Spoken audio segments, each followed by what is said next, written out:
नमस्कार, मैं हूं जल्पा क्षत्रिय और आप देख रहे हो के न्यूज नेशनल। उत्तर प्रदेश में विधानसभा के चुनाव आने वाले हैं, लेकिन अलग अलग मुद्दों पर वहां पर सियासत में उछाल देखने को मिलता है। कभी राम के नाम पर मोदी नजर आते हैं तो कहीं ना कहीं कृष्ण पर योगी भी नजर आ जाते हैं। अब हाल की ही बात करें तो कहीं ना कहीं कांग्रेस पार्टी की ओर से राहुल गांधी की बात करें तो वो नारा देते हैं कि हिंदू हो, हिंदुत्ववादी नहीं। और दूसरी ओर भाजपा की पुरानी रणनीति रही है कि कैसे हिंदू मत बैंक को अपनी ओर किया जाए, हिंदुत्व का कार्ड खेला जाए। अब देखना यह होगा कि आने वाले चुनाव में राहुल गांधी का हिंदू और हिंदुत्व का डिफरेंस चलता है या फिर भाजपा की रणनीति चलती है। कभी मुद्दा होता है अयोध्या का, कभी मुद्दा होता है काशी का, और मथुरा की तैयारी है, ये तो ऐलान पहले से ही यूपी में हो चुका है। इसके अलावा भी अगर हम बात करें तो कहीं ना कहीं समाजवादी पार्टी के अखिलेश यादव, जो जनरली को संबोधित भी करते हैं, कभी लाल टोपी का अर्थ बताते हैं, कभी मोदी पर प्रहार करते नजर आते हैं, कभी योगी पर प्रहार करते नजर आते हैं। अब एक नया आक्षेप उनके द्वारा किया गया है। उनका कहना यह है कि योगी जी फोन टैपिंग करवाते हैं और केंद्रीय जांच एजेंसियों के द्वारा विपक्षों को डराने धमकाने का प्रयास भी चल रहा है। अब आक्षेप और प्रति आक्षेप तो चलते रहते हैं, लेकिन क्या होगा इस बार यूपी के विधानसभा के चुनाव में, ये बहुत ही महत्वपूर्ण रहता है। और आज यही हमारे चर्चा का विषय है। और हमारे साथ आज चर्चा में जुड़ चुके हैं राजनीतिक विशेषज्ञ दिलीप गोहिल, हमारे साथ जुड़ चुके हैं। कांग्रेस की ओर से दीपचंद राठौड़ हमारे साथ जुड़ चुके हैं और आम आदमी पार्टी की ओर से करसदाद बापू हमारे साथ जुड़ चुके हैं। आप सभी का स्वागत है के न्यूज में। आपसे शुरुआत करना चाहूंगी दिलीप जी, क्या लगता है, क्योंकि वक्त के हिसाब से अगर भाजपा की बात करें तो अपनी रणनीति को बदलने में या रिप्लेस करने में भाजपा माहिर है। जैसे कि भाजपा को कहीं पहले लगा कि अयोध्या के नाम पर मत मिलेंगे, राम मंदिर के नाम पर मत मिलेंगे, तब तक वो नजर आया। और जैसे ही अब राम मंदिर का निर्माण होना शुरू हो गया है, तब उन्हें कहीं ना कहीं एक नया मुद्दा भी चाहिए था और ये एक पुराना विवाद भी रहा है। इसीलिए मथुरा की तैयारी है, ऐसा इनडायरेक्टली ऐलान भी हो गया। वैसे मथुरा की बात नहीं है, 3 मंदिर हम बनाएंगे, ये बात बहुत पहले से कही जा रही थी। वीएचपी भी जब बात करती थी तो ये 3 मंदिरों की बात हमेशा करती थी, काशी, अयोध्या, काशी और मथुरा। तो उस तरह से तो नई बात नहीं है।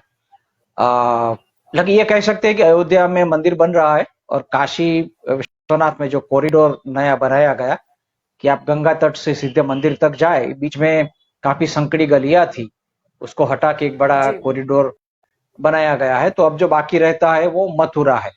तो वो कंटिन्यूएशन ऑफ द एजेंडा है। वो पहले से ये तीनों मंदिर उस एजेंडे में थे। वैसे जब चर्चा होती है तो 30 बड़े मंदिर या तो 4 मंदिर या तो उनसे भी ज्यादा मंदिर तोड़े गए, ये सब बातें होती रहती है। बात में सच्चाई भी है कि जो भी आक्रांता आए यहाँ, तो उन्होंने यहाँ आके धर्म स्थानों को तोड़ा था, वो बात सही भी है।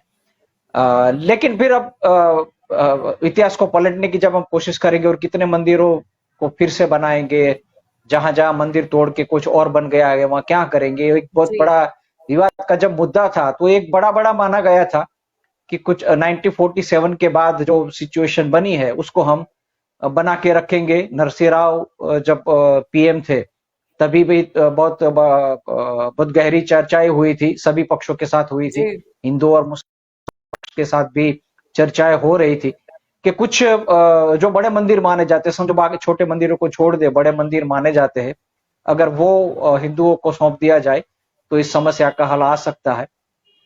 लेकिन मुश्किल है ऐसी बातों में कोई समाधान निकालना। तो फिर कोर्ट के माध्यम से अयोध्या हो गया और जिसे कह सकते हैं कि एडमिनिस्ट्रेशन के माध्यम से काशी में भी बड़ा संकुल बन चुका है। तो और मथुरा की अब बात हो रही है। आप उसको इलेक्शन के साथ जरूर जोड़ सकते हैं कि वो इलेक्शन का मुद्दा हमेशा रहा है। राम रथ यात्रा आडवाणी ने निकाली थी, लेकिन अब जिस मुद्दे से फायदा हो रहा हो वो मुद्दा पॉलिटिकल पार्टी जरूर उठाएगी। तो बीजेपी को उससे फायदा होता रहा है, उनसे सत्ता भी मिलती रही है। तो इस बार जब फिर से एक बार यूपी में इलेक्शन है तो ये सब बातें होती रहेगी। इसमें मुझे तो ज्यादा कोई आश्चर्यजनक नहीं लगता। जी बिल्कुल, दीपचंद जी, आपकी ओर आना चाहूंगी। यूपी की अगर हम बात कर रहे हैं तो याद ये भी आता है कि भाजपा हमेशा हिंदुत्व का मुद्दा लेकर आती है। कहीं ना कहीं चाहे वो अयोध्या के मंदिर की बात कर ले, काशी विश्वनाथ की बात कर ले, या फिर मथुरा की बात कर ले, और चाहे कोई और मुद्दा भी क्यों ना ही हो। और अगर हम बात करते हैं तो राहुल गांधी, जो काफी समय से उन्होंने एक सूत्र बना दिया है कि हिंदू हूं लेकिन हिंदुत्ववादी नहीं। और उन्होंने डिफरेंस भी बताया था गांधी और गोडसे का एग्जाम्पल देके। क्या कहना चाहोगे? एक तरफ अगर यूपी इलेक्शन की बात करते हैं तो भाजपा का हिंदुत्व का मुद्दा है, और दूसरी ओर राहुल गांधी के स्लोगन की बात करें तो हिंदू और हिंदुत्व का डिफरेंस। क्या लगता है, क्या असर होगा?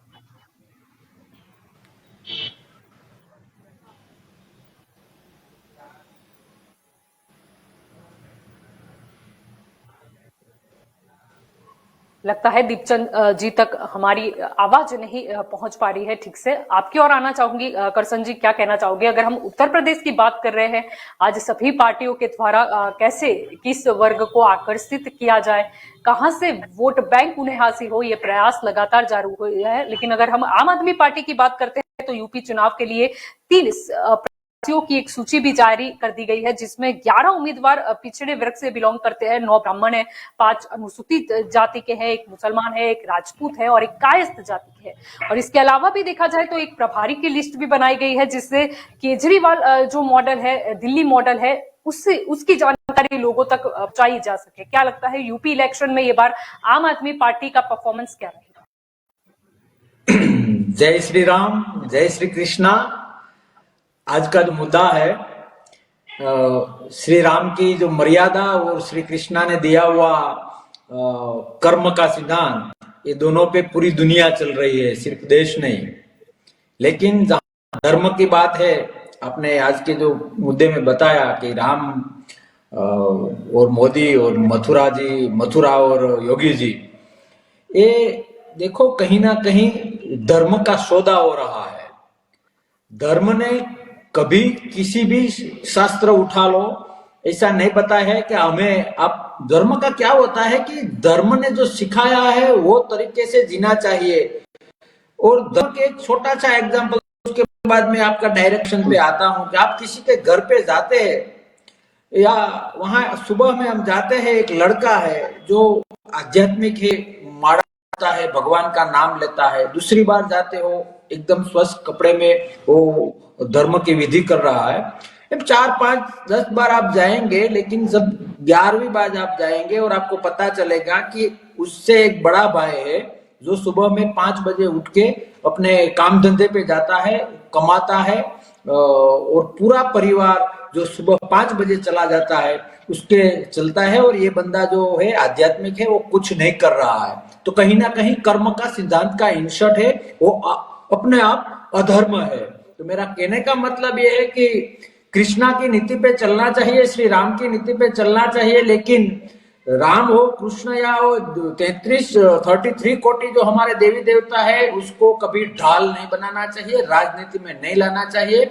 यदि लोकतंत्र में हमें लोग सत्ता देते हैं तो हमें सत्ता ऐसे चलानी चाहिए जिसमें कृष्णा हो, जिसमें राम हो। उसने जो हमें सिद्धांत दिया है, जो धर्म ने हमें सिखाया है, वो धर्म बेस पे चलना चाहिए। और एक ह्यूमन साइकोलॉजी हो गई कि हिंदुओं को फियर पॉलिटिक्स बोलते हैं। सभी जगह पे आपको फियर पॉलिटिक्स देख के, यदि ये नहीं करेंगे तो ये होगा। गुजरात में भी मैंने मेरी आंखों से देखा है कि यदि मुझे मत नहीं देंगे तो सामने वाला ग्रुप आपको ये करेंगे। वहां तक कि यदि मुझे मत नहीं देंगे तो आपकी जो ऑटो रिक्शा है, इसमें आप ये स्लोगन नहीं लिख सकेंगे, बाद में मेरे पास मत आना। उसको फियर पॉलिटिक्स बोलना कहते हैं। रियलिटी ये है कि ये सारी चीज के धर्म का अपमान है। तो और ये लोगों को अच्छी तरह वो भाग गया है, और वो लोग जैसे अयोध्या में सुप्रीम कोर्ट का जजमेंट है, उसके बाद मंदिर बोल रहा है श्री राम और श्री कृष्णा, कोई भी देवी देवता हमारे हृदय में रहते हैं, हम उसको वंदन करते हैं, बनना चाहिए। मैं बार बार बोलता हूँ, कई बार बोल चुका हूँ कि जिसका है उसको मिलना चाहिए। यदि पास्ट में अन्याय हुआ है तो आज high court, supreme court through हमें न्याय लेके, वो मथुरा हो या अयोध्या हो या कोई छोटा बड़ा कोई भी हमारा धर्म प्लेस हो, तो वो वापस मिलना चाहिए, पर as per rules and regulation वो काम कोर्ट का है। डॉक्टर का काम इंजीनियर करेगा तो बात बिगड़ जाएगी, हजाम का काम मोची करेगा तो बात बिगड़ जाएगी। तो ये एक रूटीन हो गया है हमारे कंट्री में आजकल, खास करके बीजेपी की ओर से, कि फियर पॉलिटिक्स करना है, हिंदुओं में भय फैलाना है। हिंदू धर्म क्या होता है? हिंदू कभी जी डरता नहीं है, उसको डरने की जरूरत, लेकिन ह्यूमन साइकोलॉजी का नेगेटिव यूज करके ये लोग धर्म को ढाल बना के कहीं ना कहीं ये अधर्म का माहौल, धर्म के लिए अधर्म का माहौल हो रहा है। क्योंकि धर्म कभी नहीं सिखाता है कि हमारा यूज करके आप कुछ अपना स्वार्थ सिद्ध करो।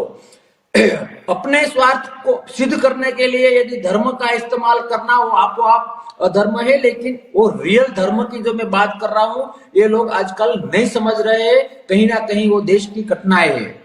यूपी इलेक्शन की बात रही तो आम आदमी पार्टी, हमारा श्री राम क्या है, हमारा श्री कृष्ण क्या है, हमारा श्री धर्म क्या है? गरीब को रोटी मिलनी चाहिए, नीडी को एजुकेशन मिलना चाहिए, अच्छा हेल्थ मिलना चाहिए, वो हमारा राष्ट्र धर्म है। हम राष्ट्र धर्म को भूल के, हमारे नागरिकों का प्राइमरी रिक्वायरमेंट को भूल के सिर्फ फियर पॉलिटिक्स करेंगे, सिर्फ श्री राम या श्री कृष्णा या किसी को भी हम ढाल बना के हमारा स्वार्थ सिद्ध करेंगे तो कहीं ना कहीं धर्म का अपमान है। आज नहीं तो कल, अभी तो ऐसे थोड़ा थोड़ा लोग समझ रहे हैं कि धर्म की राजनीति है।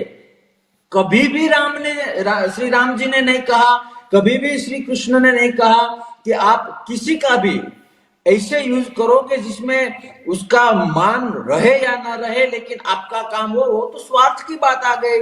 और ये लोग तो श्री राम जी को भी नहीं छोड़ते, श्री कृष्णा जी को भी नहीं छोड़ते।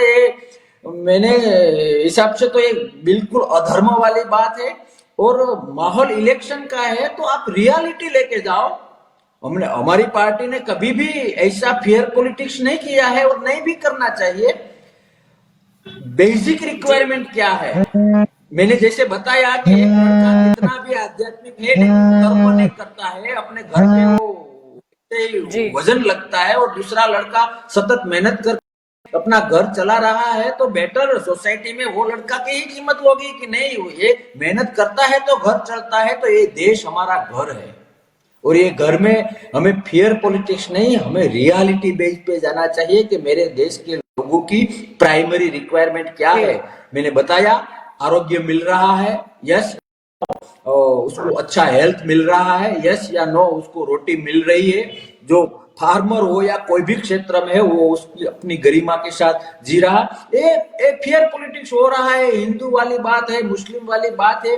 देखो ये सारी चीजें समझो कि हमने एक्सेप्ट किया कि कहीं ना कहीं कई एरिया में नहीं बनने की बात पास्ट में बन रही थी, अभी भी बन रही है, लेकिन उसके लिए हमारे पास बंधारण है, हमारे पास रूल्स एंड रेगुलेशन है। मिनिस्ट्री यदि इतनी पुअर है कि वो ministry rules and regulation follow नहीं कर सकती है, इसीलिए ये फियर पॉलिटिक्स करना होता है। अदरवाइज रूल्स है, यदि नहीं है तो नया रूल्स बनाना चाहिए। यदि लोगों ने हमें शासन दिया है तो कोई भी एक धर्म वाला दूसरे धर्म पे यदि नहीं करने का कोई भी बात करेंगे तो उसको सख्त पनिशमेंट मिलना चाहिए।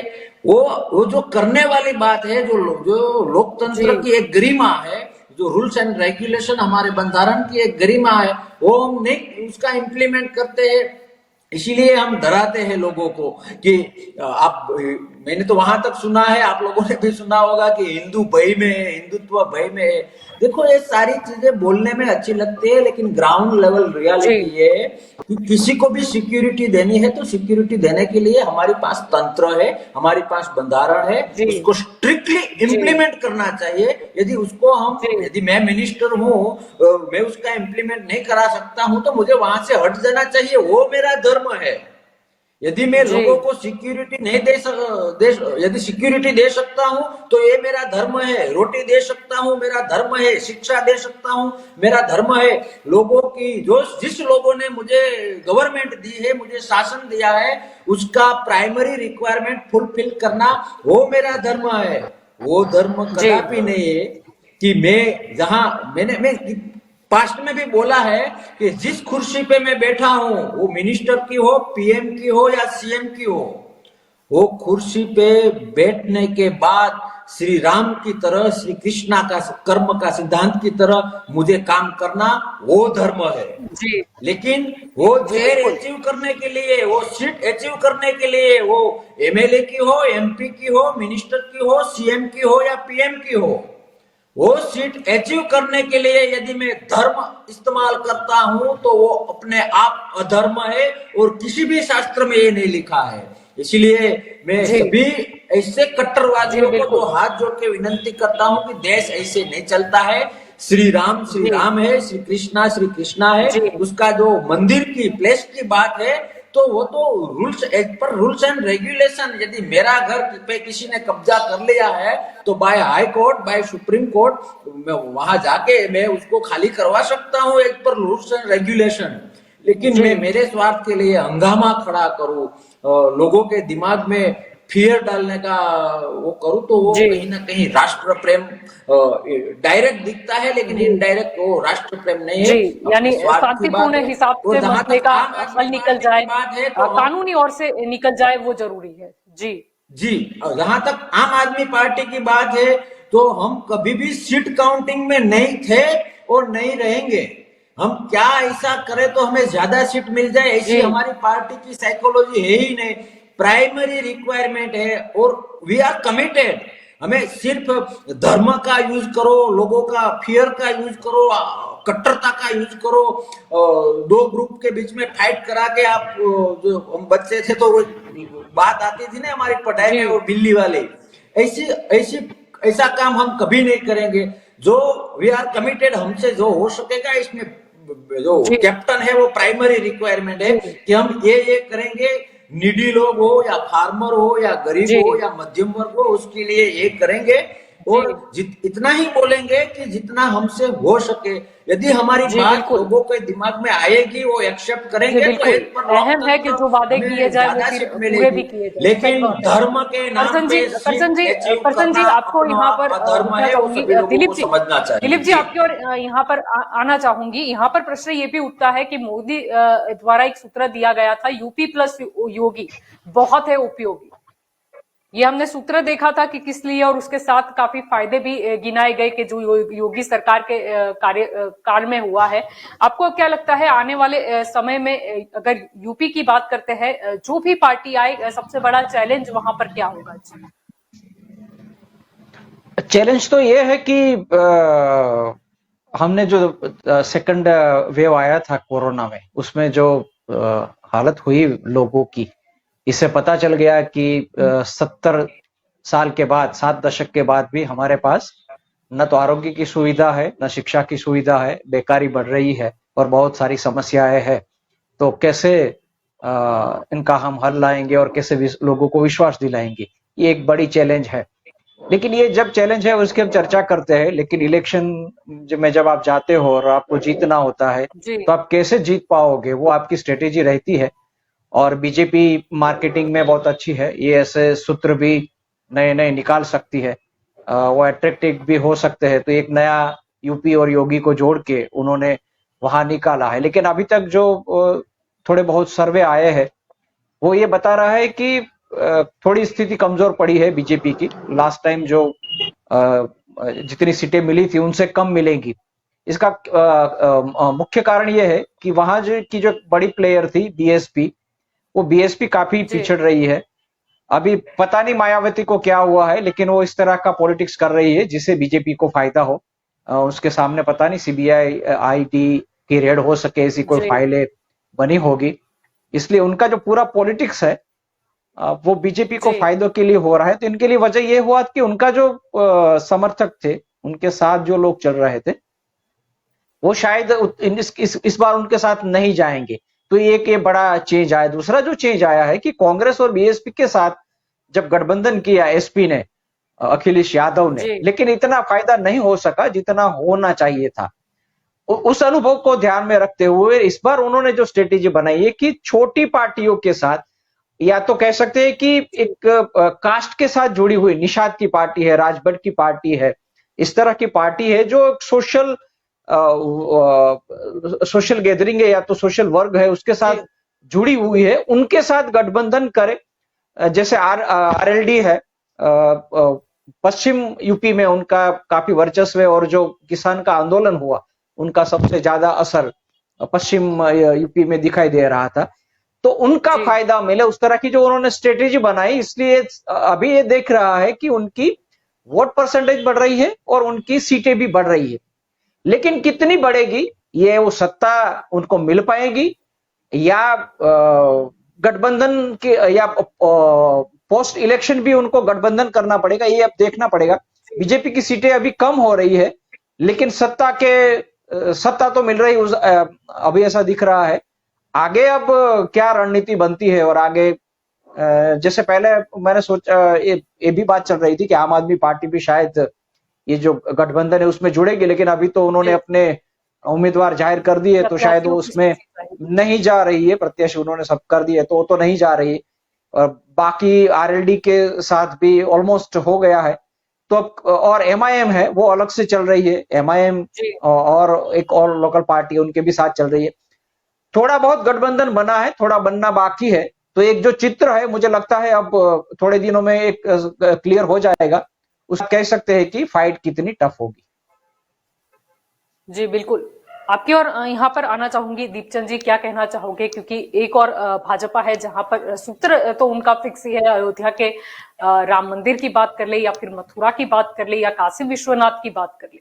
क्या लगता है कांग्रेस पार्टी के लिए ये बार उत्तर प्रदेश के इलेक्शन में? ऐसे तो प्रियंका जी ने लड़की हूं लड़ सकती हूं, महिलाओं के भी आरक्षण की भी बात कही थी। क्या लगता है वहां पर लोगों पर इसका क्या असर देखने को मिलेगा?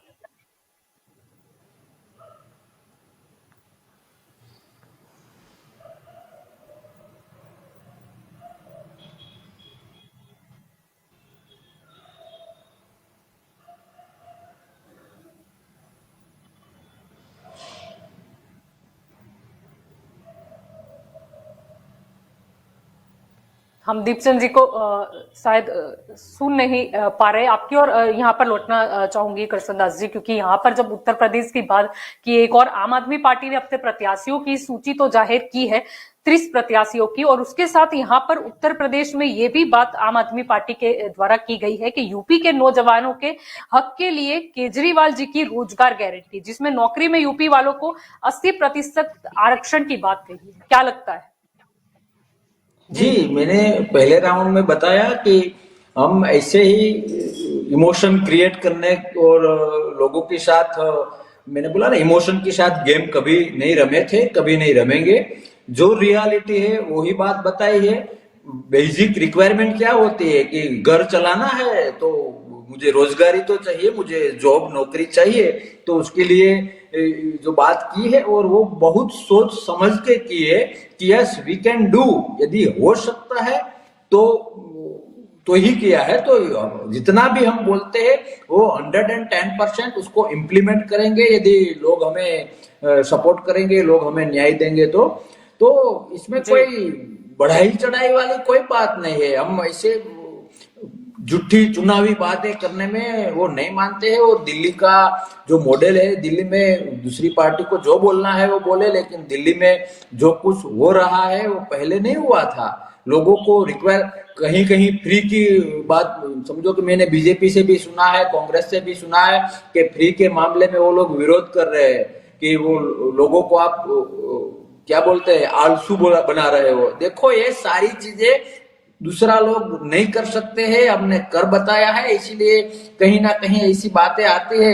अदरवाइज यदि आप 20,000 रुपीज पर मंथ कमाते हो, यदि इसमें गवर्नमेंट का कोई फैसिलिटीज आपको मिले और इसमें से आपको 3,000, 4,000 या 5,000 रुपया बच सकता है, वो लाइट बिल की बात हो, वो शिक्षा की बात हो, वो आरोग्य की बात हो, तो 5,000 रुपीज से आपकी खरीद शक्ति बढ़ेगी।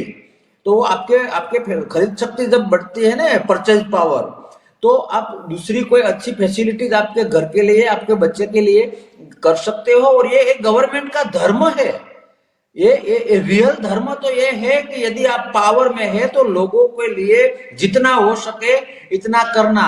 और दूसरी बात देखो, ये दिल्ली से हम सीखे हैं, गवर्नमेंट में पैसे रुपीज बहुत है, कोई लोग बोलते हैं कि हमें बजट का प्रॉब्लम है, इरादा होना चाहिए, लोगों के लिए कुछ करना होना चाहिए, करने का एक सोच होनी चाहिए, एक विजन होना चाहिए।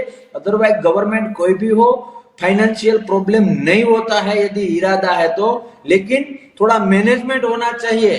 कहां से रुपया आएगा, कहां जाएगा, इसमें कितना हमारे क्या काम करेंगे तो हमारा नाम बढ़ेगा, हमारा पार्टी चमकेगी, वो एक काउंटिंग होता है। और दूसरी काउंटिंग ये होती है कि लोगों ने मत देके हमें शासन पे बैठाया है, तो क्या करेंगे तो लोगों की अच्छाई होगी, लोगों की फैसिलिटीज बढ़ेगी, डायरेक्ट एज ए पर्सन उसको बेनिफिट होगा। अदरवाइज यदि मैं मेरे गांव में बहुत बड़ी कोई समझो कि कोई हवेली बना रहा हो और पूरे गांव को बताता हूं, देखो मैंने गांव की शान की जैसी मैंने हवेली बनाई, ये बनाया, लेकिन ये गांव में यदि कोई गरीब है, कोई फार्मर है, कोई मध्यम वर्ग है, उसको मैं ये हवेली में एंट्री पे नहीं दूंगा, ऑनरशिप मेरी है, आपको सिर्फ ताली बजानी है, तो this is the wrong. Democracy में ऐसा नहीं होता है, काम ग्राउंड लेवल पे करना चाहिए। कोई भी गवर्नमेंट हो तो क्या करेंगे तो हमारी आम जनता को बेनिफिट होगा, आम जनता का 1 रुपया बचेगा या 1000 बचेगा या इतना उसको बेनिफिट होगा। ये आजकल की पॉलिटिक्स में ये एक बहुत एक प्रकार की बुराई है कि सिर्फ क्या करेंगे। देखो, गवर्नमेंट बनने के बाद कोई पार्टी की गवर्नमेंट नहीं होती है, वो जनता के लिए होती है। और गवर्नमेंट बनने के बाद भी यदि कोई पार्टी ऐसा सोचे कि क्या काम करेंगे तो हमारा बैनर चमकेगा, हमारी पार्टी, हमारी आइडियोलॉजी चमकेगी, तो ये अपने आप देशद्रोह का काम है। ऐसा किसी की भी गवर्नमेंट को नहीं करना चाहिए। तो जो रोजगारी की बात बताई है तो 110% रोजगारी मिलेगी। एजुकेशन की बात बताई है तो एजुकेशन बिल्कुल मिलेगा। दिल्ली का जो मॉडल है वो बताने की कोई जरूरत नहीं है, पूरा देश जानता है कि सिर्फ इरादा होना चाहिए, सिर्फ इच्छा शक्ति होनी चाहिए गवर्नमेंट की। तो जो भी लड़का या लड़की ब्रिलियंट है, होशियार है, उसको अच्छी गवर्नमेंट स्कूल मिल सकती है, जिसको आरोग्य की तकलीफ है उसको आरोग्य मिल सकता है, जो बेरोजगार है उसको रोजगारी मिल सकती है। लेकिन ये सारी चीजें ये दूसरी गवर्नमेंट इसीलिए नहीं करती है कि ये सारी चीजें में अपना वो लोगों का डायरेक्ट बैनर नहीं चमकता है। लेकिन देखो, ये 21st सेंचुरी है, लोग सब कुछ जानते हैं कि सिर्फ फियर कौन फैलाता है, सिर्फ फियर पॉलिटिक्स कौन करता है और ग्राउंड लेवल पे कौन काम करता है, ये आज के हमारे देशवासियों सब अच्छी तरह जानते हैं। और इन फ्यूचर आप देखेंगे कि तुष्टीकरण भी इस देश में नहीं चलता है, फियर पॉलिटिक्स भी नहीं चलता है। श्री राम और श्री कृष्णा का मार्केटिंग अपने स्वार्थ के लिए भी नहीं चलता है। श्री राम और श्री कृष्णा तब खुश होता है कि जो आपको मिला है वो सीट पे धर्म को नजर समक्ष रख के यदि आप काम करेंगे तभी श्री राम और श्री कृष्ण हमें आशीर्वाद देंगे। अदरवाइज हमारा स्वार्थी के फोल्डर में वो धकेल देंगे। और आज नहीं तो कल लोग समझेंगे कि फेयर पॉलिटिक्स देश में नहीं चलता है, तुष्टीकरण वाली बात भी देश में नहीं चलती है। देश के हर देशवासी को अपनी प्राइमरी रिक्वायरमेंट में, ये बार बार बोल रहा हूं क्योंकि जो मेहनत करके खाता है, जो छोटा सा फार्मर है, जो मजदूर है, जो लास्ट हाउस में गांव में रहता है, पता नहीं उस बेचारा ने खाया नहीं खाया, वो लोगों की चिंता नहीं करते। गांव में जाना है, गांव में हमारा देश में जाना है, ढोल बजाना है कि ये कर देंगे वो कर देंगे, आपसे वहां से फियर है, हम वहां से सिक्योरिटी देंगे। अरे भाई साहब, ये सब करने के लिए तो ऑलरेडी लोगों ने आपको शासन दिया है। और हमारे रूल्स एंड रेगुलेशन किसके लिए है?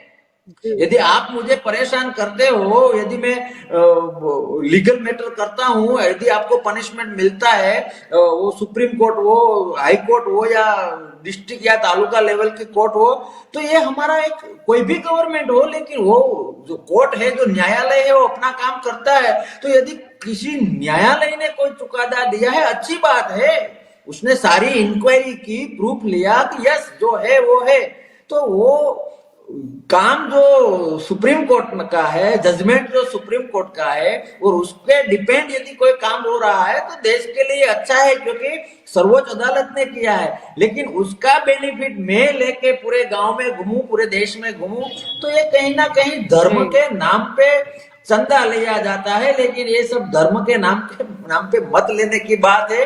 जो लॉन्ग टर्म सोचा जाए तो देश के लिए अच्छा ही नहीं है, भाईचारा होना चाहिए।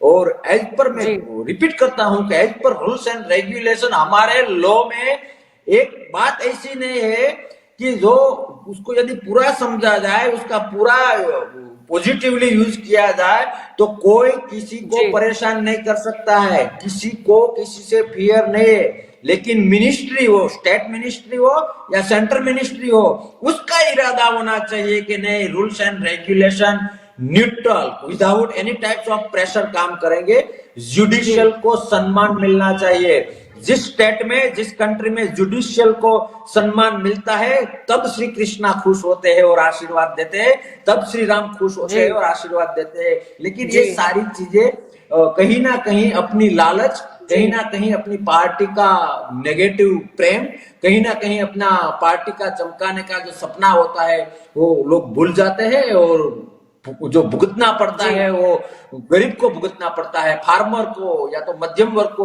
वो भुगतना पड़ता है। वो कहीं ना कहीं देश के लिए लॉन्ग टर्म पे अच्छी बात नहीं है।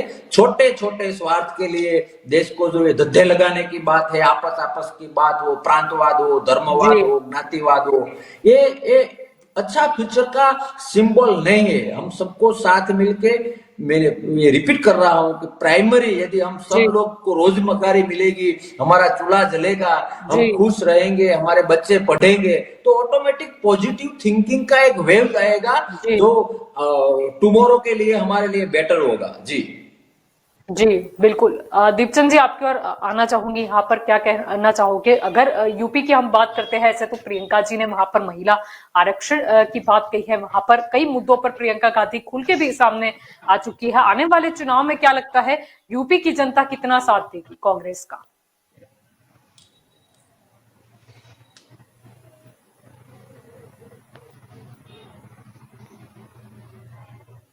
जी, पहले तो पता कि जम्मू से लेकर मई तक कोई राजनीतिक ढांचा कांग्रेस पार्टी अपनी रही है। लेकिन यूपी के चुनाव की मैं बात करूं तो यूपी के चुनाव में प्रियंका गांधी ने पहले ही कह दिया था कि हम 40% महिला को आरक्षण की बात करेंगे, रोजगार की बात करेंगे, युवाओं और रोजगारी हटाएंगे। लेकिन कहीं ना कहीं आजकल ये युग देखा गया है कि आजकल राम और तुष्टीकरण की नीति चल रही, ध्रुवीकरण की नीति।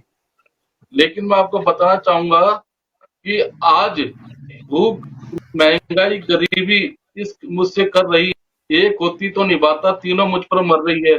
आज यूपी के अंदर क्या है कि राम, कृष्ण, मथुरा की बातें हो रही है, लेकिन कोई मुद्दे पे बात नहीं कर रहा है, जी रोजगार पे बात नहीं कर रहा है, कोई भुखमरी पे बात नहीं कर रहा है, कम कमत और महंगाई पे बात नहीं कर रहा है।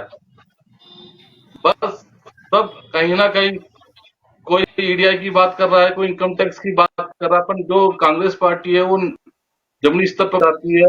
और वाकई में मैं आपको कहना चाहूंगा कि दक्षिण यूपी के अंदर ज्यादा वोट होता है महिलाओं का, और महिला बिल्कुल हमारी और कांग्रेस पार्टी की ओर बिल्कुल आकर्षित हो रही है, क्योंकि हमने जी जमीनी स्तर पर काम किया है, तो वो नतीजों पे नहीं, नजारों पे विश्वास करती है, तरक्की पे नहीं,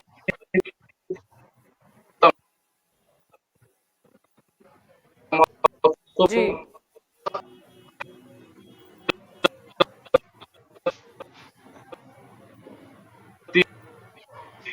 पे है।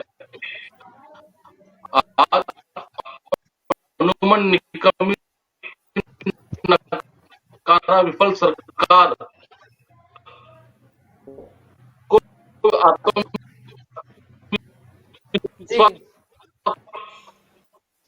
को कम करने के लिए, जैसे ईडीआई के द्वारा हो गया, सीबीआई के द्वारा हो गया, आईडी के द्वारा हो गया, छापेमारी करवाई जा रही है। और यूपी के अंदर होगा कि अखिलेश जी की फोन भी की जा रही है, फोन रिकॉर्ड, और इसमें खुद एक मुख्यमंत्री डायरेक्ट उनके फोन सुन रहे हैं, जो कि बड़ा संवेदनशील मुद्दा है। मैं तो कहना चाहूंगा कि ऐसी सरकार को उन्होंने कहा था ना, योगी यूपी पलटी जरूरी उपयोगी, तो मैं आपको मोदी जी ऐसा होता विकास आपको ये बोलने पड़ते। आज वक्त आ चुका है, को हटाओ नहीं हटाओ, लेकिन आज जनता दिखाएगी। और थोड़ी की जनता ने है कि आने वाले 2022 के अंदर कांग्रेस पार्टी का नेतृत्व और हम प्रियंका गांधी के अंदर अपनी सरकार, और मैं आपको बता सरकार जो रोजाना यूपी के केंद्र के द्वारा वो कुछ ना कुछ ऐसी ऐसी हरकतें करती है ताकि दूसरी पार्टियों को वो कमजोर दिखाए, लोगों के अंदर एक डर फैलाए। ये डर की राजनीति जो भाजपा करती आ रही है अब लोग समझ चुके हैं। जैसे आपने देखा होगा कि राजस्थान के अंदर भी जब इलेक्शन हुए थे तो अशोक गहलोत जी के ऊपर भी इन्होंने ईडीआई की रेड मरवाई थी, शरद पवार जी के ऊपर भी इन्होंने मतलब इनकम टैक्स की रेड मरवाई थी, कमलनाथ जी के ऊपर भी इन्होंने मतलब रेड मरवाई थी। लेकिन अब लोगों को समझ चुके हैं कि ये सिर्फ कहीं ना कहीं अपने स्वार्थ के लिए, एक दूसरे को भटकाने के लिए, उनका ध्यान भटकाने के लिए ये कर रही है। अगर मैं बताना चाहूंगा, अगर भारतीय जनता पार्टी ने कहीं भी अगर थोड़ा बहुत भी काम करा होता ना तो उनको राम के नाम पर वोट मांगने की जरूरत नहीं पड़ती आज दल पर। आज वक्त ऐसा आ चुका है कि कहीं ना कहीं हिंदू मुसलमान को लड़ा दो, चाचा जान, लेकिन मुद्दे पर कोई बात नहीं कर रहा। मुद्दे पर कोई बात कर रहा है तो वो है कांग्रेस पार्टी। कांग्रेस पार्टी अपने हर हमारा कांग्रेस पार्टी हम जमीनी स्तर से कहीं ना कहीं हमारे सारे कार्यकर्ता एकजुट होकर, जी, चाहे ग्राम के अंदर हो, चाहे पंचायत के अंदर हो, चाहे तहसील के अंदर हो, चाहे कलेक्टर तक हो, वो अपनी एक संगठन राम है। अगर आप कह सकते हो हमारे जितने भगवान राम कृष्ण ने मीरा, लेकिन इन्होंने एक एजेंडा अपना रखा है हिंदू। असली हिंदू गांधीवाद जी थे, गांधी जी, और हिंदुत्व ये गोडसे थे। कहीं भी हमारे पुराण के अंदर, धर्म के अंदर हिंदुत्ववादी का कोई जिक्र नहीं है, लेकिन इन्होंने अपने स्वार्थ के लिए ये हिंदुत्ववादी का एक शब्द, एक जुमला छोड़ दिया है जिससे लोग ये सोचे कि हिंदुत्व के लिए हम कुछ भी कर सकते हैं। मैं आपको बताना चाहूंगा आपके माध्यम से, इस्लामवाद ज्यादा देश के लिए उतना ही हिंदुत्ववादी देश के लिए खतरनाक है। और बताना चाहूंगा विचारधारा किस चीज की है, विचारधारा की लड़ाई है हमारी। उन्होंने कहा था बेटी बचाओ बेटी पढ़ाओ, किसकी? हिंदू मुस्लिम सिख ईसाई की, मजहब की। लेकिन उन्होंने क्या राजनीति कर रखी है कि मुसलमानों को नहीं करना, हिंदू को ये आएगा। और कहीं ना कहीं इन्होंने फिर कहा कि सबका साथ सबका विकास। किसका विकास हो रहा है ये मुझे बताओ भाई? हिंदू मुस्लिम सिख ईसाई हमारे ये सभी लोकतंत्र के अंदर एक गुलाब है जिसका हम मतलब कहेंगे अगर एक भी फूल अगर टूट जाए तो हमारा गुलदस्ता कमजोर हो जाएगा और वो अच्छा नहीं दिखेगा। ये सिर्फ तुष्टीकरण और ध्रुवीकरण की कर रहे हैं और इसके कुछ नहीं। जी, आपकी और यहाँ पर दिलीप जी आना चाहूंगी। यहाँ पर जैसे कि बता रहे थे दीपचंद जी भी, वहां पर अखिलेश यादव ने भी ये आरोप लगाया है कि सीएम योगी एक के क्वेश्चन है दीपचंद जी के लिए, मैं बीच में रोक सकता हूँ आपको? विपक्ष की बात भी सुनते हैं। और ऐसे देखा जाए तो फोन टैपिंग का आरोप या आक्षेप नया नहीं है, काफी समय देखा जाता है कि हर इलेक्शन से पहले ऐसे आक्षेपबाजी तो होती रहती है। वो तो पेगासस का मामला आया था, उसमें तो सरकार ने जांच भी नहीं करी। तो वो तो पॉलिटिक्स में होता ही रहता है और सभी जो बड़े नेता है, अच्छे नेता, वो जानते हैं कि हमेशा सावधान रहना पड़ता है। आपका फोन टैप हो सकता है और अब तो मोबाइल फोन की वजह से बहुत इजी हो गया है और पेगासस जैसे सॉफ्टवेयर की वजह से आपका फोन बंद है फिर भी आपकी बातें, आपके फोन में क्या क्या है, कौन सी चैट हुई, ये सब मिल सकता है। तो सावधानी रखनी पड़ती है और ये होता है पॉलिटिक्स में। रामकृष्ण हेगड़े के जमाने में ये बहुत चला था, ये टेलीफोन कांड, उनको रिजाइन भी करना पड़ा था।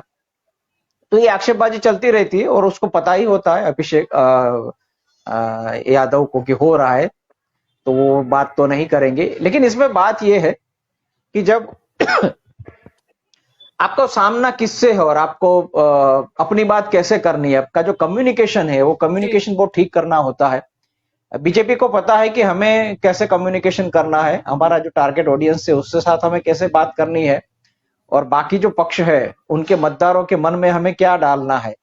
तो अब तो ये विपक्ष की भी जवाबदारी है कि वो भी अपनी कम्युनिकेशन ठीक करे। अब आप गांधी और गोडसे की बात करें तो बात समझ में आती है, आप उसमें हिंदू और हिंदुत्व को बीच में क्यों लेके आते हो, उसमें आपको कोई जरूरत नहीं। आप कह सकते हो जो गोडसेवादी है, गोडसे जैसे हत्यारा का महिमा मंडन करता है, इसकी जो विकृत मानसिकता है, आप उनकी आलोचना करें, जरूर करें, और करनी भी चाहिए, क्योंकि जो मार्ग है वो तो गांधी का मार्ग ही हमेशा रहेगा, सत्य का मार्ग रहेगा। और जब वो अहिंसा की बात करते थे तो वो कमजोरी की बात नहीं कर रहे थे। जो बात हमें समझना ये है कि महात्मा गांधी जब कहते थे अहिंसा, तो वो वीर पुरुषों की अहिंसा की बात कर रहे थे। इसमें कोई मतलब समझने की बात जी। है, जो मजबूत होता है वही अहिंसा की बात कर सकता है। तो उन्होंने कभी ये नहीं किया कि हमें मजबूत नहीं बनना है। लेकिन ये सब बातें ये आप पॉलिटिकल मंच पर से नहीं कर सकती, ये सब फिलोसॉफी की बात है और उसकी चर्चा अलग जगह होती है। तो आप कहना क्या चाहते हो और आपका मुद्दा क्या है, उनकी वो क्लैरिटी होनी चाहिए, वो जो विपक्ष में जी नहीं दिखाई दे रही है। वो जो मैदान है, ये भी तो बीजेपी का मैदान है, ये तो उनका पूरा स्टेडियम है, उनकी पिच है, उनका माहौल है, उनका हवामान है, उनकी बॉल है, उनकी गेंद है, उनका बैट है। तो आप जाके खेलोगे तो आप कैसे जीत पाओगे, आपको समझना होगा। अगर आप जीतना चाहते हैं तो आपको अपनी अपनी जी गेम सोचनी पड़ेगी, अपना कम्युनिकेशन ठीक ना करना पड़ेगा। बात सही है कि लोगों के जो बेसिक इश्यूज है उनको ही उठाना चाहिए। हम भी जी हमेशा यही बात करते कि उनको ही उठाना चाहिए। विपक्ष को कौन रोकता है वो उठाने के लिए, वही उठाए, उसके ही बात करे। और जो जीतने के लिए जरूरी होता है, बीजेपी को हराने के लिए जो जरूरी होता है वो आपको करना है। और जो भी आप कह सकते हैं कि स्टेट वाइज पार्टी जैसे टीएमसी है पश्चिम बंगाल में, उनको जी पता है तो वो हरा सकती है। लेकिन कांग्रेस जैसी जो बड़ी पार्टियां है, जो नेशनल लेवल की पार्टियां है, उनके लिए मुश्किल ये है कि उनको एक राज्य का नहीं सभी राज्यों का सोचना होता है। और उनकी जो जी कम्युनिकेशन बिल्कुल। स्ट्रेटेजी है वो कहीं ठीक नहीं चल रही। तो कम्युनिकेशन आपका राष्ट्रीय लेवल का है और आपको चुनाव यूपी में लड़ना है, तो ये आपको फायदा नहीं हो रहा है। लेकिन आप वो तो कांग्रेस सोचेगी, उनको सोचना। जी जी बिल्कुल। जी आपकी और करसन जी यहाँ पर आना चाहूंगी, आप कुछ कहना चाह रहे थे। जी, अभी मेरे कांग्रेस के भाई ने जो बताया, एक सेंटेंस बोले कि देश में इस्लाम से ज्यादा हिंदुत्व ज्यादा वो है। इसका मैं नॉट एक्सेप्ट करता हूँ। ये सारी चीजें ये नहीं होती है। यदि इस पर मैं रिपीट करता हूँ कि यदि हम बंधारण बेस पे रूल्स एंड रेगुलेशन पे जाए तो कोई किसी के लिए खतरा नहीं है। खतरा है और वीकनेस है तो वो गवर्नमेंट्स के इरादाओं में है, उसकी इच्छा शक्ति, उसकी इम्प्लीमेंटेशन पावर जो बोलते हैं ना, इसमें। अदरवाइज हमारे राष्ट्र में ना तो कभी था ना तो कभी होगा। यदि हम हमारा रूल्स एंड रेगुलेशन का इम्प्लीमेंट प्रॉपर वे और 100% फ्रीडम के साथ कराएंगे तो ये भाई मेरे कांग्रेस के भाई की जो ये बात है उसके साथ मैं बिल्कुल सहमत नहीं हूं। क्योंकि क्या होता है इस्लाम का कट्टरवाद, क्या होता है उसके साथ कंपैरिजन हिंदुत्व की जाए। देखो, हिंदू धर्म जो है, इस्लाम के बारे में तो मैंने इतना नहीं स्टडी किया है, लेकिन जब हिंदू के हमारे धर्म की जो बात है तो वो कभी किसी और रक्षण अपनी रक्षा करो वो सिखाया है। और दूसरी बात, जो मार्शल आर्ट में सिखाया जी जाता है, मार्शल आर्ट तो पुराना ही आर्ट है।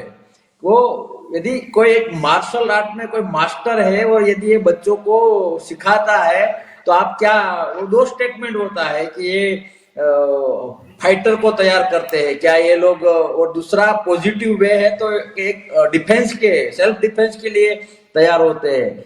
लेकिन मार्शल आर्ट का जो ट्रेनर है उसका इरादा ये कभी नहीं होना चाहिए कि मेरे स्टूडेंट्स कॉलेज में जाए या स्कूल में जाए तो सामने वाले बच्चे को ऐसे ही मुझे मार्शल आर्ट आती है और जो बोलते हैं ना कि उसको परेशान करने की वाली बात। तो शक्ति होती है, उसको किस तरीके से यूज करना वो बहुत इंपॉर्टेंट है। और जहां तक धर्मवाद की बात है, वो प्रांतवाद में भी ऐसा ही है। हमारे देश में तो प्रांतवाद का भी पॉलिटिक्स होता है।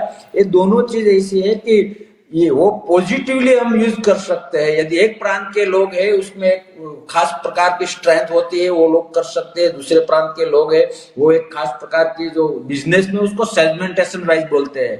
यदि दोनों शक्ति मिला जाए तो राष्ट्र के लिए कुछ अच्छा हो सकता है। और दूसरा मैंने फर्स्ट राउंड में बताया, फियर पॉलिटिक्स करना है तो दोनों शक्ति को टकरा दो, तो आफ्टर ऑल जो डैमेज होता है वो कहीं ना कहीं देश होता है, देश का भविष्य होता है। इसलिए ये सारी चीजें चुनावी है और लोग अभी ये सारी चीजें आहिस्ता आहिस्ता समझ रहे हैं कि इसमें हमारा डायरेक्ट बेनिफिट क्या, कुछ नहीं। आप कोई एरिया में नहीं जा पाओगे, आप कोई अपना जो रोजगारी है वो यदि है तो भी छोड़ना पड़ेगा, क्योंकि सभी ये लोग एक कट्टरता पकड़ते हैं, एक दूसरे धर्म को पकड़ते हैं। ऐसा थोड़ा होता है डेमोक्रेसी में। जो है वो है। हिंदू में जो शक्ति है वो है, वंदनीय है। दूसरे धर्मों में जो शक्ति है वो है, वंदनीय है। आप क्यों बेइज छोड़ के आप क्यों लोगों को गैर मार्गे दौड़ते हो? ये बिल्कुल देश प्रेम नहीं है। ये ऐसी पार्टी का कोई फ्यूचर भी नहीं होता है। और आज यदि बीजेपी का राज है, सेंट्रल गवर्नमेंट की यदि हम बात करें तो कोई एक्सेप्ट करे या ना करे, कांग्रेस जो 1947 में हमें इंडिपेंडेंट स्वतंत्रता मिली, उसमें कांग्रेस का बहुत बड़ा रोल है। कांग्रेस वंदनीय है। मैं कई बार बोलता हूं कि गाड़ी बुगाटी जैसी है, लेकिन ड्राइवर में कहीं ना कहीं दिक्कत है, हमें इसमें नहीं जाना है। लेकिन इतनी पुरानी पार्टी आज जो साइड में चली गई और बीजेपी आज सेंटर में शासन कर रही है, उसकी रीजन क्या है? सिर्फ फियर पॉलिटिक्स, सिर्फ जो कमिट किया था वो कहीं ना कहीं नहीं किया, आपस का जुटबंधन, वो वजह, और धर्म का इमोशन, मैंने बोला ना फियर पॉलिटिक्स, वो और दूसरा अन्ना हजारे का जो एक माहौल बना था, ये सारी चीजें इफेक्ट करके लोगों ने सोचा कि चलो ये एक ऑप्शन पसंद करते कहीं, और कहीं ना कहीं पूरा देश में फियर पॉलिटिक्स काम कर गया था। आज देश के लोगों के पास या तो यूपी के लोगों के पास एक ऑप्शन है कि एक पार्टी ऐसी भी है जो आभासी कुछ खड़ा नहीं करती, हंगामा नहीं करती, इतना ही बोलती है जितना हो सकता है। क्योंकि आज यदि मैं बोलूंगा कि मैं आपको कल ये करूंगा तो कल मुझे आपको मिलना है, देश के लोगों को जवाब देना है।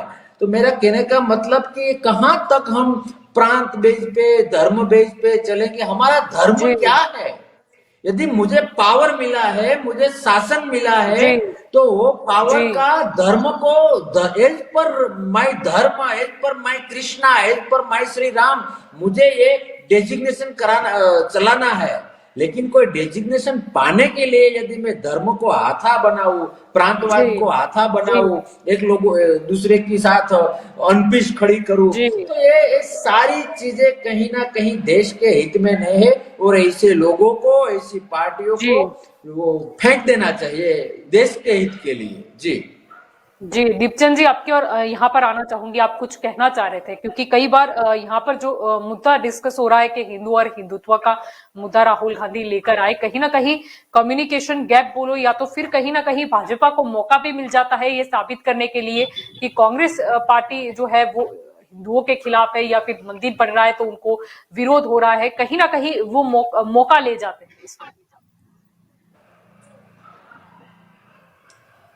जी दीपचंद जी।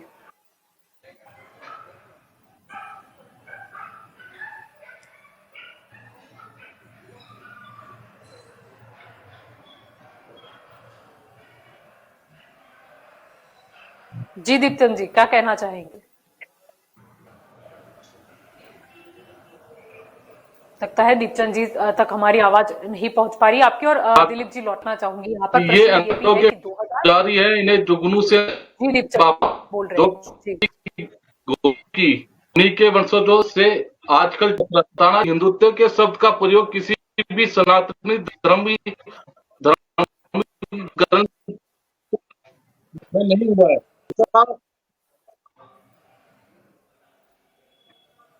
जी दीपचंद जी, हम आपको ठीक से सुन नहीं पा रहे हैं।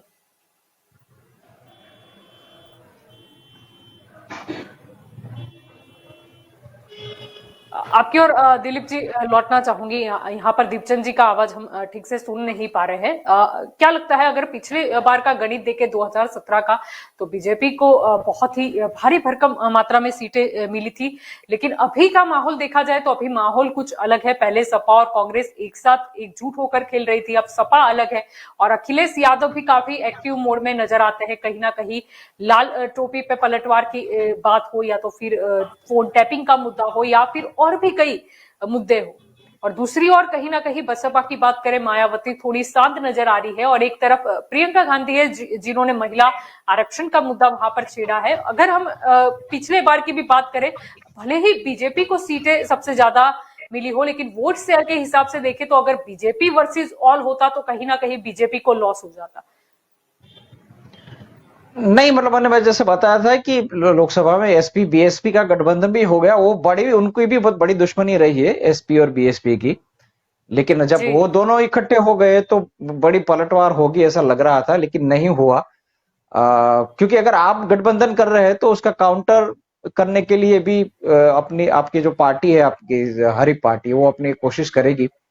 तो बीजेपी ने ये करा था कि एससी में जो वोट है, दलितों का जो वोट है, उसमें बिन जाटव जाटव है, वो एक कम्युनिटी है दलितों में, उनका वोट अगर बीएसपी को जा रहा है तो बिन जाटव जो है उनका वोट मिले बीजेपी के, इसलिए उन्होंने कोशिश किया। इस तरह ओबीसी में यादव का वोट अगर एसपी के साथ जा रहा है तो ओबीसी में बाकी जो बाकी जो कास्ट है जी उनका वोट हमें मिले, इस तरह का जो प्लानिंग बीजेपी ने किया था, उनका फायदा हुआ। तो आप जी अगर आप अपनी सामने वाली जो पार्टी है उसके वोट को आप बांट दोगे तो आपको फायदा होगा, तो फायदा हुआ था। इस बार वो समझ गए, अखिलेश यादव को भी समझ में आ गया कि बीएसपी के साथ गठबंधन करने से वोट ट्रांसफर नहीं हो रहा है, कांग्रेस से गठबंधन करने का जो फायदा नहीं हो रहा, कांग्रेस की वजह से नुकसान हो रहा है। बिहार में भी यही हाल हुआ था, तो 5 या 7 सीट जो गंवानी पड़ी और एमआईएम को चली गई,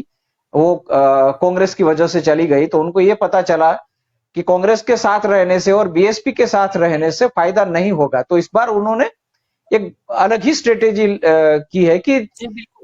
थोड़े से जिले हो, 4 या 5 जिलों में, लेकिन वहां जो कम्युनिटी है उनका वोट कंसोलिडेट हो सकता है, और उनके जो प्रादेशिक नेता, उनके जो लोकल लीडर्स है, अगर उनको साथ लिया जाए तो उनका गणित बैठेगा। क्योंकि लास्ट टाइम जब बीजेपी पावर में आई तो उन्होंने बहुत सारे लोगों को बहुत सारे वचन भी दिए थे। निषाद को कुछ वचन दिया था, राजभर को कुछ वचन जी दिया था, बाकी कुर्मियों को कुछ वचन दिया था। अभी सभी का तो पालन नहीं कर सकते। कुछ ज्ञाति वहां ऐसी है जो एससी कैटेगरी में आना चाहती है।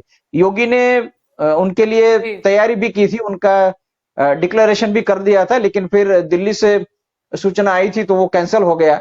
तो अब ये मामला लटका हुआ है। तो इस तरह से जो अलग अलग मामले हैं उन सबको इकट्ठा करके इस बार अपने बलबूते पे समाजवादी पार्टी लड़ रही है।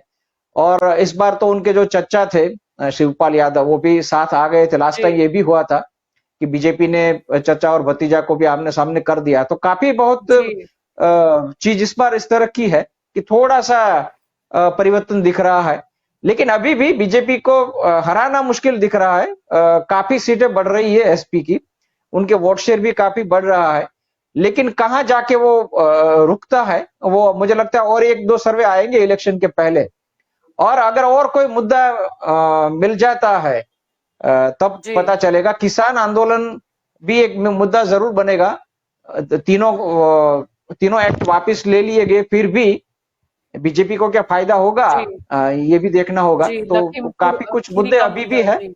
तो अभी देखना पड़ेगा कि आगे क्या होता है। अभी मतलब कांटे की टक्कर चल रही है, इतना हम कह सकते हैं। जी बिल्कुल, आप सभी मेरे साथ इस चर्चा में जुड़े, इसीलिए आप सभी का शुक्रिया।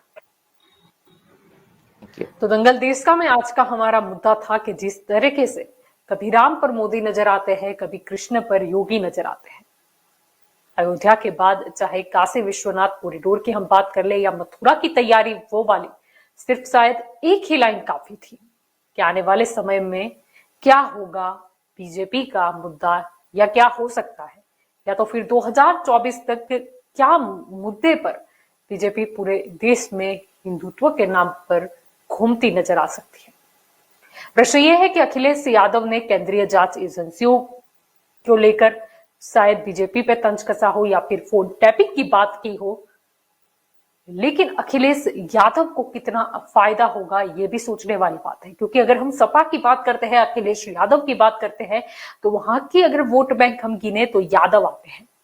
और कहीं ना कहीं मथुरा वाले मुद्दे की बात करें, श्री कृष्ण की बात करें, तो वो यादव समाज के आराध्य है। यानी कहीं ना कहीं बीजेपी की ओर से ये एक प्रयास भी है कि कैसे सपा की जो यादव वोट बैंक है उसमें सेंध लगा दी जाए। दूसरी ओर अगर हम कांग्रेस की बात करते हैं तो कांग्रेस शायद कुछ मुद्दे लेकर तो आती है, पर कहीं ना कहीं हमेशा से बीजेपी के द्वारा उनके मुद्दों को इस तरह दिखाया जाता है या ऐसे आक्रामक तरीके से उसका जवाब दिया जाता है कि फिर होता कुछ है और बन कुछ और जाता है। अब देखना यह भी होगा कि आने वाले समय में यूपी के इलेक्शन में क्या माहौल नजर आता है। क्या किसानों की नाराजगी अभी भी बीजेपी की तरफ है, या फिर किसान की अगर हम बात करें तो कृषि बिल की वापसी के साथ नाराजगी भी कम हो गई है।